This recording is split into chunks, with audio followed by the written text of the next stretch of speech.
नमस्कार, स्वागत है मरुधर बुलेटिन में। आपका देश और विदेशों में एग्रो टूरिज्म को उपयुक्त माना जाता है। एग्रो टूरिज्म को देश विदेशों में सराहा जा रहा है, लेकिन हिंदुस्तान में कहीं ना कहीं जैविक खेती या फिर खेती किसानी या फिर ग्रामीण परिवेश लुप्त होता नजर आ रहा है। ऐसा ही एक नज़ारा राजधानी जयपुर में है, जहां मैं आपको उस लुप्त होते नज़ारे को दर्शाता हूं कि कैसे लुप्त होते नज़ारे का भी लुप्त उठाया जा सकता है। मैं हूं जैविक फार्म, ये ग्रीन बर्ड फाउंडेशन के द्वारा लगाया गया है। जो आपने देखा होगा, एग्रो टूरिज्म एक शब्द है। खेती के साथ साथ उसका उपयोग, उसमें रहना खाना, जो गांव में ग्रामीण परिवेश का कल्चर होता था, उसको कैसे अपनाया जाता है। लेकिन देश में वो कहीं ना कहीं ही एक अलग हो गया है। भारत देश एक कृषि प्रधान देश है। यहाँ टूरिज्म सबसे ज़्यादा है, लेकिन टूरिज्म में कहीं ना कहीं एक जो प्राकृतिक चीज़ होती हैं उन्हें नकारा और डोमेस्टिक चीज़ों का यहाँ उपयोग ज़्यादा हो रहा है। आपने देखा होगा, अनेक जगह छोटे छोटे रेस्टोरेंट बनाए जाते हैं जिनको अलग अलग नाम दिया जाता है। वहाँ प्राकृतिक नहीं, वहाँ एक फैंसी आइटम ज़्यादा होते हैं। ये चीज़ हमारे घरों में भी हमने देखा कि पेड़ लाएंगे तो भी वो एक फैंसी लाएंगे। लेकिन मैं हूँ आज एक एग्रो टूरिज्म पर, जहाँ पूरी तरह से उसको ग्रामीण परिवेश से बनाया गया है। खेती किसानी और ग्रामीण परिवेश में रहना खाना सब कुछ इसमें सुविधा दी गई है। ये मुर्गी पालन यहाँ किया जा रहा है कि हम इस तरह से यहाँ मुर्गी पालन करते हैं। इसके बाद ये बकरी पालन, और बिल्कुल एक ढाणी की तरह से यहाँ स्वागत कक्ष, जिसे हम देश में रिसेप्शन भी बोलते हैं, इसी तरह से अलग अलग जगह से अलग अलग स्थान बनाए गए हैं। ये एक खुला मैदान है जिसमें हम शुद्ध हवा ले सकते हैं। ये यहाँ से जानकारी के लिए मेरे साथ संचालिका है, जो मेरे साथ साथ चलेंगी, जो पूरी तरह से इसको बताएंगी, क्योंकि ये देश में अनोखा प्रोजेक्ट है। देश के अलावा विदेशी हैं, उनमें इस तरह के प्रोजेक्ट बहुत हैं। सैलानी जो आते हैं इस तरह के प्रोजेक्टों में ही आते हैं, दिन गुजारते हैं। लेकिन यहाँ किन सैलानियों के लिए बनाया गया है, क्या कल्चर है, क्या इसे नाम दिया गया है और किस नाम से विदेशों में इसे जाना जाता है। सबसे पहले आपका नाम? सर, मेरा नाम सीमा सैनी। जी, सीमा जी, क्या है ये, किस सोच के बाद बनाया है, ये सोच कहाँ से आई सबसे पहले? सर, हम चाहते थे कि फार्मर्स कम से कम कीमत पे मतलब ज़्यादा से ज़्यादा वो मुनाफा पा सकें जी, उसको कम खर्च करना पड़े और उनको मतलब ज़्यादा से ज़्यादा इनकम हो सके, क्योंकि एक ही नॉर्मल एक खेती से ही उनको इजाफा नहीं हो पाता है। तो उन्हें मल्टी फार्मिंग यानी इंटीग्रेटेड फार्मिंग करना पड़ेगा, क्योंकि जब तक इंटीग्रेटेड फार्मिंग नहीं करेगा फार्मर्स, तो उनको मुनाफा एक्स्ट्रा मुनाफा नहीं कर पाएगा। उनकी मेहनत भी फ्री में ही जाती है। जो एक्सपेक्ट करता है तो वो एक्सपेक्टेशन के हिसाब से उनको इनकम नहीं मिल पाती है। जी, जब तक क्या क्या हाँ बताएं। जब तक इंटीग्रेटेड फार्मिंग फार्मर्स आज के ज़माने में नहीं अपनाएगा तो उसको जो वो चाहता है वो इनकम नहीं हो पाएगी। क्या क्या सुविधाएं हैं यहाँ, क्योंकि अलग अलग चीज़ें देखने को मिल रही हैं, किसका क्या उपयोग है, और साथ में सैलानी आएंगे, क्या नाम आपने इसे दिया है? हम इसको एग्रो टूरिज्म के नाम से दिया है। एग्रो टूरिज्म देश में एक अनोखा नाम है, विदेशों में ये नाम प्रचलित है, लेकिन देश में एग्रो टूरिज्म, सबसे पहले दर्शकों को एग्रो टूरिज्म का मतलब समझाएं क्या है। जी सर, एग्रो टूरिज्म का मतलब ये होता है कि एग्रीकल्चर के साथ टूरिज्म को डेवलप करना। जी, जिसमें जो टूरिज्म को डेवलप करने के लिए आपने क्या क्या साधन अपनाए? हमने एक छोटा सा पूल बनाया है, जिसमें कोई भी आए तो यहाँ पे एंजॉयमेंट भी कर सके और खेती से भी जुड़ सके। तो खेती के बारे में जानकारी, जानवरों के बारे में जानकारी, साथ में यहाँ की छोटी से छोटी एक्टिविटीज़ के बारे में जान सके और अपना एंजॉयमेंट भी पूरी अच्छे से कर सके। रहने खाने की क्या व्यवस्था है? रहने खाने की सर, यहाँ पे देसी खाना हमारे यहाँ मिलता है, जिसमें बाजरे की रोटी हुई, मक्का की रोटी हुई और घाट हुआ, छाछ हुआ, इस टाइप के मतलब देसी जो ट्रेडिशनल खाना है हमारे यहाँ पे प्रोवाइड होता है। और इसके अलावा पूरे देसी तरीके से उनका उनका स्वागत किया जाता है। जी, और ये क्या क्या आपने बताया कि किसान अनेक तरह की खेती एक जगह पर करके अधिक मुनाफा कमा सकता है। किस तरह की खेती है, ये क्या है, क्योंकि ये दर्शक नहीं जानते हैं ये खेती है, किस प्रकार की खेती है। अभी भी देखें आप, पानी भरा है। जी सर, ये अजोला फार्मिंग है। जी, ये जो सारी बेड्स लगी हुई है अजोला की बेड्स है जी, और इनमें ये अजोला ग्रास उगाया गया है, जी, जो कि जानवरों के लिए एक तरीके का ड्राई फ्रूट है। जी। जिसमें प्रोटीन 35% से ज़्यादा प्रोटीन होता है इसमें। तो जानवर प्रोटीन की कमी इसी से पूरी कर सकता है। ये क्या है? ये वर्मी वॉश है सर, जी। जो हमने वर्मी कंपोस्ट की जो बेडें लगाई हुई थी उनका एक्सट्रैक्ट निकलता है, तो वो इसमें आके जमा हो जाता है और ये यूरिया की जगह इसको यूज़ कर सकते हैं जी। अपनी खेती में। इसके अलावा ऑर्गेनिक है पूरी जी। पूरी तरीके से। इसके अलावा इधर ये वर्मी कंपोस्ट बेड है, ये जी। अभी खाली है, इसमें से निकाल दिया गया है। जी। और ये है, इसमें बन रहा है, अभी ताज़ा गोबर डाला हुआ है। कैसे बनता है? ये इसमें केचुए डाल देते हैं, जी। जैसे एक सिंगल बेड होती है, पोर्टेबल बेड है। जी। और अपन चाहे तो इसको परमानेंट बेड भी बना सकते हैं। जी। ये पोर्टेबल बेड है, इसको अपन कहीं भी उठा के ट्रांसफ़र कर सकते हैं। इसमें गोबर, जितना भी कचरा, जो भी नीम के पेड़ के सभी पेड़ पौधों के पत्ते सब इसमें डाल देंगे तो ये गल के डिकम्पोज हो जाएंगे। इसमें केचुए डाले जाते हैं, एक बेड में आधा किलो केचुआ अपन डाल सकते हैं, वो मल्टीप्लाई होते रहते हैं। जी। उसके बाद जब ये सर्दियों में थोड़ा लेट होता है, 2 महीने लगता है, गर्मियों में आप इसको 30 से 45 दिन में इसको निकाल सकते हैं। और तापमान पर डिपेंड करता है। हाँ, तापमान पे डिपेंड करता है। जैसे ज़्यादा तापमान होगा तो ये जल्दी तैयार हो जाता है, महीने भर में भी हो जाता है गर्मियों में कभी कभी।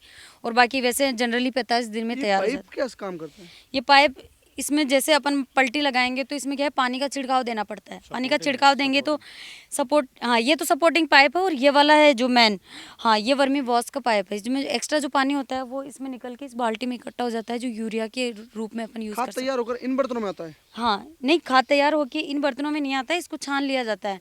केचुए इसमें वापस डाल दिए जाते हैं और खाद को निकाल के यूज़ कर लिया जाता ऐसे है। कितने तैयार किए हैं आपने बैग?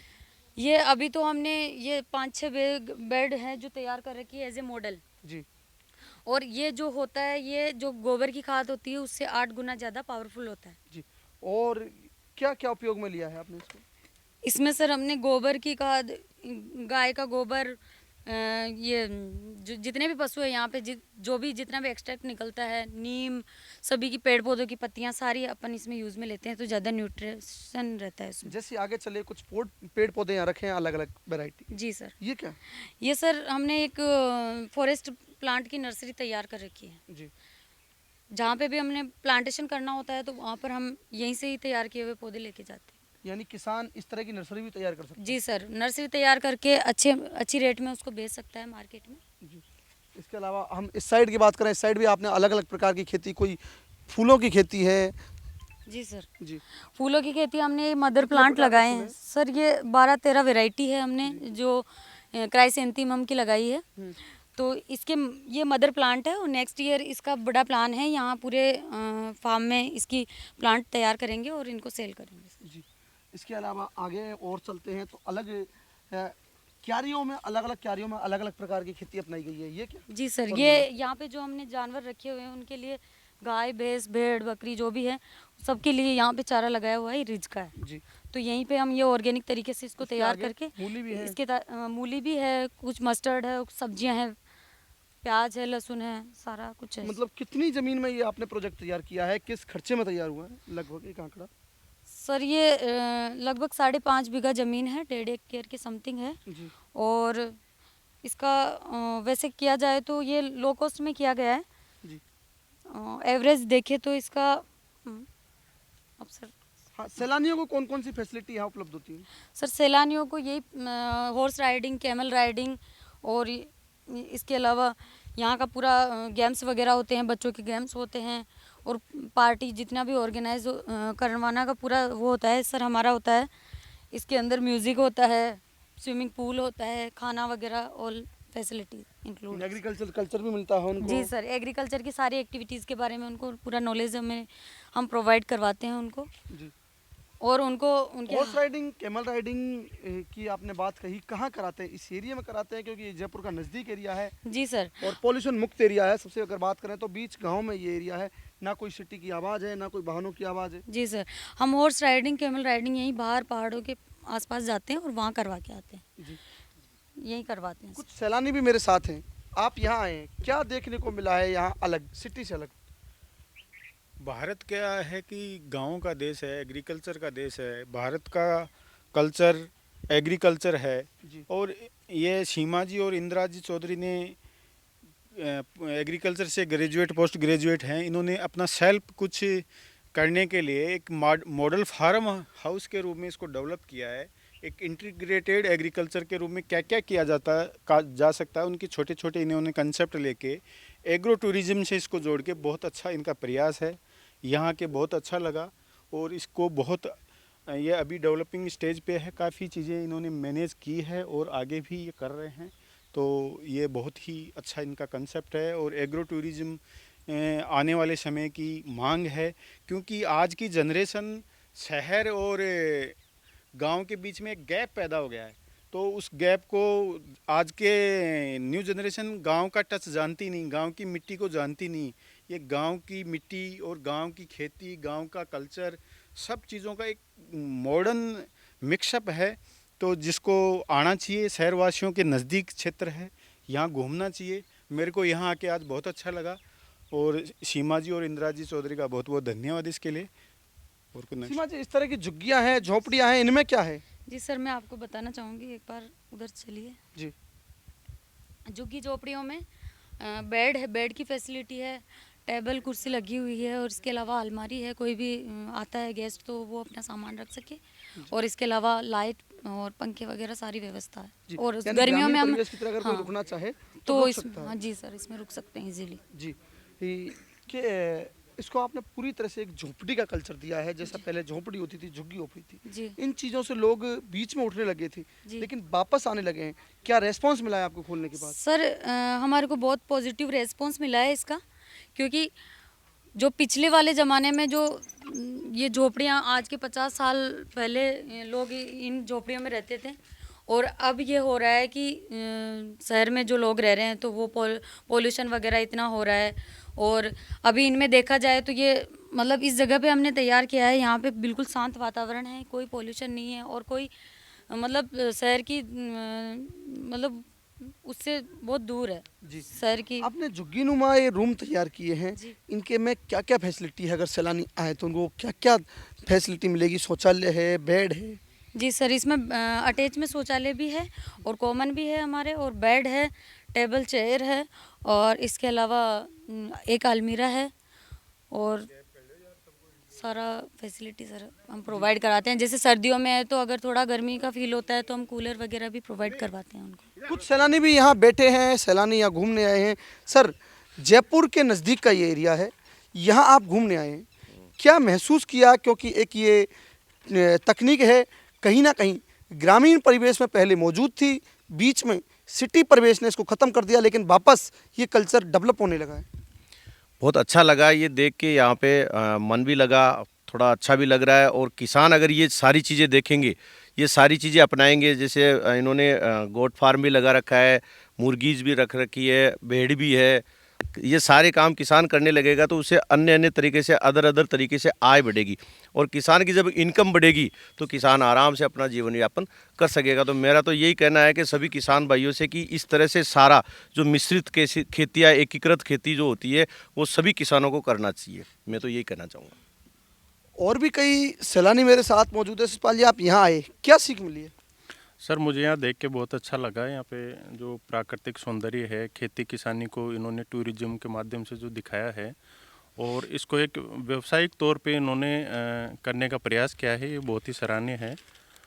इससे अन्य किसान भाइयों को गाँवों में जो एग्रो टूरिज्म है, खेती किसानी को जो पर्यटन के रूप में इन्होंने स्थापित करने का जो प्रयास किया है, गांव डाणी में बैठे जो ट्रेडिशनल जो चीज़ें हैं, वहाँ का रहन सहन है, खान पान है, इन सभी व्यवस्थाओं को इन्होंने जो टूरिज्म के माध्यम से शहर के सैलानियों को यहाँ लाने के लिए, आकर्षित करने के लिए, उनको गांव डाणी और ग्रामीण परिवेश दिखाने का, यहाँ की सांस्कृतिक पृष्ठभूमि दिखाने का और यहाँ की सभ्यताओं से रूबरू कराने का और खेती किसानी में आने वाली कठिनाइयों, उनके कार्यकलापों, उनकी गतिविधियों के बारे में जानकारी देने का जो इन्होंने प्रयास किया है इनके संस्था के माध्यम से, वो बहुत ही सराहनीय है। मुझे यहाँ के एक एग्रो टूरिज्म का जो आइडिया है वो बहुत अच्छा लगा। मैं भी प्रयास करूँगा कि इस तरीके का किसान भाई अपने खेती किसानी के क्षेत्र में प्रयास करें। कुछ शिक्षाविद भी यहाँ घूमने आए हैं। सर, आप शिक्षाविद हैं, क्या यहाँ घूमने आए हैं? ये कल्चर इंडिया में नया है, क्या लगता है कि अच्छा कल्चर है? क्योंकि विदेशों में ये कल्चर सक्सेस है। हाँ, एक्चुअली ये जो है ये मतलब कि गांव और शहर को एक जोड़ने का है, और दूसरा ये सबसे ज़्यादा ये पर्यावरण संतुलन है, और ये सस्टेनेबल जो टूरिज़्म विकास होता है ये उसका एक मॉडल मैं इसको मानता हूँ। और ये जो राजस्थानी या लोकल जो स्वाद और जो अनुभव लेना है तो वो आके यहाँ लेना चाहिए। और इसको मतलब कि एक बड़े गांव में, हर गांव में ऐसा हो तो अच्छा लगे, एक पंचायत लेवल पर भी हो, तो इससे क्या होगा कि ग्रामीण अर्थव्यवस्था भी वापस से अपनी पटरी पर आएगी, रोज़गार भी मिलेगा, खेती भी बचेगी और संतुलित विकास भी रहेगा। और दूसरा है कि जो पोल्यूशन से अपन जो शहरी कल्चर से प्रभावित हो रहे हैं उसका सलूशन इसी गांव के शुद्ध पर्यावरण और संस्कृति में ही मिलेगा। तो आने वाले टाइम में इसका बहुत स्कोप है, मतलब कि जो ग्रामीण पर्यटन है इसका बहुत ही अवसर है आने वाले समय में। और लोगों को अब ये जैसे जैसे पर्यावरण जलवायु का प्रभाव हो रहा है, लोग महसूस कर रहे हैं कि अब हमको गांव की तरफ जाना है और गांव में ही संस्कृति और पर्यावरण और में रहना है, तो लोग आएंगे अनुभव लेने के लिए, और ये आने वाले समय में बहुत ही उपयोगी होगा। और मैं तो यही चाहता हूँ कि सरकार भी है ना, राज्य केंद्र सरकार और जो भी स्वायत्त संस्थाएं हैं वो मदद करे, प्रोजेक्ट लाए, यहाँ पर योजनाएं लाएं और ये लोगों को रोज़गार भी दे, और गांव की संस्कृति और खेती को भी ही मतलब कि पुनर्जीवन मिलेगा। और ये तो क्या है कि जो ये टूरिज़्म क्या है, ये खेती से जुड़ा हुआ ही है, गांव और खेती है। अब यहाँ पर मतलब कि आपको कार्बन ऑर्गेनिक प्रोडक्ट भी मिलेंगे, आपको देसी प्रोडक्ट भी मिलेंगे खाने के लिए, और ये जो क्रॉप है और जो रहने का जो नाइट फीलिंग होगा वो भी एक देसी ही मिलेगा। तो इससे अच्छा और क्या चाहिए बदलती हुई इस जलवायु और पर्यावरण और पोल्यूशन में, इससे अच्छा और कोई विकल्प नहीं है, कोई मॉडल नहीं है। और इसको तो अंतर्राष्ट्रीय लेवल पर संस्थाएं भी प्रमोट कर रही है, क्योंकि यही सलूशन है जो दुनिया भर की जो समस्या है असंतुलित विकास की, पर्यावरण की, जलवायु की, उसका सलूशन यही है। और हमको गांव से लेके और सरकार तक इस चीज़ को बढ़ावा देना है। अच्छा लगा और मैं भी इस चीज़ को बढ़ावा दूंगा, और एक जो अर्बन टूरिज़्म है उसको गांव की तरफ लाने का एक बहुत ही बेहतरीन तरीका है। थैंक यू, धन्यवाद।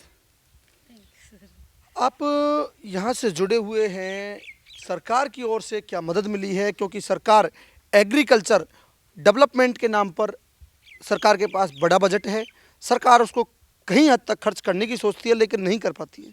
आपने एक अजीब प्रोजेक्ट चलाया है, एक जगह पर अनेक प्रकार की खेती, सरकार की ओर से क्या कुछ बजट? जी सर, सरकार की तरफ से मिलता रहता है सर, जैसे कि नाबार्ड है, तो नाबार्ड बैंक है, तो नाबार्ड बैंक की तरफ से भी हमारे यहाँ पे एक्सपोजर विजिट आती है, तो वो भी एक तरह से फार्मर्स, इनोवेटिव फार्मर्स के यहाँ पे विजिट करवाते हैं नाबार्ड भी। तो वो नाबार्ड के थ्रू अपने यहाँ पे 25 फार्मर्स की विजिट आती है, तो वो उनको हम नई नई चीज़ें सिखाते हैं, जैसे अजोला फार्मिंग हुई और वर्मिंग कंपोस्ट का हुआ। इसके अलावा ये जो छोटा सा मॉडल हमने तैयार कर रखा है, अजोला फार्मिंग क्या है? सर अजोला फार्मिंग एक फर्न होता है अजोला, जो कि जानवरों को फीड के रूप में दिया जाता है, और ये एक तरह से ड्राई फ्रूट होता है जानवरों के कितने लिए। घंटे में तैयार हो जाता है? जी सर, ये वैसे तो 21 डेज़ में तैयार होता है, अगर इसकी सीड की मात्रा थोड़ी ज़्यादा डाल दी जाए तो वो 10 से 11 दिन के अंदर भी तैयार हो जाता है। और ये पानी में ही होता है, इसमें कुछ ज़्यादा एक्स्ट्रा चीज़ें देने की ज़रूरत नहीं पड़ती, बस गोबर और मिट्टी देने की ज़रूरत पड़ती है, और 7 से 8 इंच पानी होना चाहिए उसमें, और आधा से 1 kg उसमें सीड डाल दो तो वो 10-12 दिन में रेडी हो जाता है। तो इस तरह का ये ग्रामीण परिवेश से जुड़ा एक, इसे हम रोजगार भी कह सकते हैं, और प्राकृतिक जो नेचुरली चीज़ है वो हम ग्रहण करने के लिए भी यहाँ आ सकते हैं। बहुत सारे सैलानी यहाँ आते हैं, इसे सैलानियों ने सराहा है। आपने सबने मरुधर बुलेटिन के माध्यम से देखा कि सैलानी किस तरह से इस चीज़ को सराह रहे हैं। कोविड काल के बाद इन चीज़ों में लोगों की रुचि इसलिए ज़्यादा बढ़ रही है कि कहीं ना कहीं ग्रामीण परिवेश ही उचित था। शहरों में प्रदूषण, अनेक प्रकार की बीमारियाँ, सब चीज़ देखने को मिलेंगी, क्योंकि प्राकृतिक जो ये चीज़ें थी ये इन दिनों में ख़त्म सी होती लग गई थी। ट्रेडिशनल चीज़ों को लोग अपनाने लग गए थे। हम हमारे घरों में भी देखेंगे, यहाँ तक कि ग्रामीण परिवेश में भी देखेंगे तो ट्रेडिशनल चीज़ें ज़्यादा बढ़ने लग गई थी, प्राकृतिक चीज़ें कम होने लग गई थी। लेकिन यहाँ है सभी जो आपने ढाणियों के नाम पर ग्रामीण परिवेश का जो दिखावा करते थे कि यहाँ पर ग्रामीण खाना मिलेगा, ग्रामीण परिवेश देखने को मिलेगा, वहाँ सिर्फ और सिर्फ ट्रेडिशनल से ग्रामीण परिवेश दिखाया जाता है। लेकिन यहाँ नेचुरली आप ग्रामीण परिवेश देख सकते हैं, प्लांटेशन सब कुछ नेचुरली है। ये ज़रूर है, ये चक्कियाँ हैं जो गांव में पहले इनसे ही आटा पीसा जाता था। ये बैलगाड़ी है जिसका पहले उपयोग लिया जा सकता था, लेकिन हालांकि आज तो नहीं लिया जाता। ये टायर ही इसके बता रहे हैं कि आजकल नहीं लिया जाता। लेकिन आप ये ज़रूर देख सकते हैं कि जहां आप जाते हैं वहाँ ट्रेडिशनल मिलेगा, यहाँ सब कुछ प्राकृतिक है। ये एक अनोखा प्रोजेक्ट है। हालांकि जयपुर में इस तरह के अनेक प्रोजेक्ट हैं, लेकिन उन सभी प्रोजेक्टों में देखने को मिलेगा ट्रेडिशनल और यहाँ है प्राकृतिक। ये भी एक रूम है। रूम में जिस तरह हमारे वीआईपी घरों में सोफे होते हैं, इस तरह यहाँ ये कुर्सियाँ लगाई गई हैं। जो बेड होते हैं उसमें खाट का उपयोग किया गया है। और राजस्थान का क्या कल्चर है, उस कल्चर को अलग अलग तस्वीरों के माध्यम से दर्शाया गया है।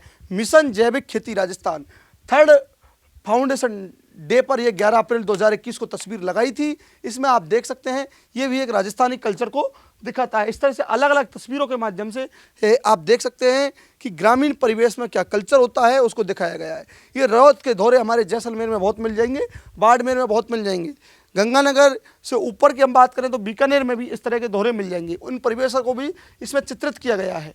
ये जो झोंपड़ियाँ हैं, इस जगह पर भी आपको ये झोंपड़ियाँ देखने को मिलेंगी जो इस चित्र में दिखाई गई है। इसी तरह से अलग अलग चित्रों से पूरे राजस्थानी कल्चर का वर्णन किया गया है। और इसी के साथ आप देख रहे हैं कि जिस तरह से जलवायु परिवर्तन हो रहा है, इंसान मौसमी बीमारियों से परेशान होकर ग्रामीण परिवेश की ओर बढ़ रहा है। वीडियो जर्नलिस्ट अजय के साथ विवेक सिंह जादौन, मरुधर बुलेटिन, जयपुर।